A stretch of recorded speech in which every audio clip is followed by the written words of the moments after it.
on the first year, we've tried to stay focused mainly in North America and the US to make sure that it was a quality experience as we began to roll this out and got the labs going forward. But we've already found out that there's a lot of interest both in Asia and Europe. And so we've begun to have some kits going over to India, and we've got plans for both moving out to both India and China with this program next year. And then following that, over to Europe as well. So that's sort of moving geographically out beyond North America. But then a little bit further down the road, or maybe not so far down the road, it's a question of how this might really be effective to be connected with these massively online courses.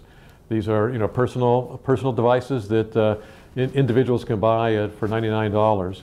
And so if you think about doing a distributed online learning, which is people are taking the course all across the country, it becomes practical for them to acquire this analog discovery kit along with the software and the labs that allow them to do the exercises, and let this be the practical hands-on experience that complements the analytic and academic learning that would go on with the video and online course itself. So we think it could be a great complement to these emerging massive online courses, particularly the ones obviously in electronics design or in some of the basic physics programs.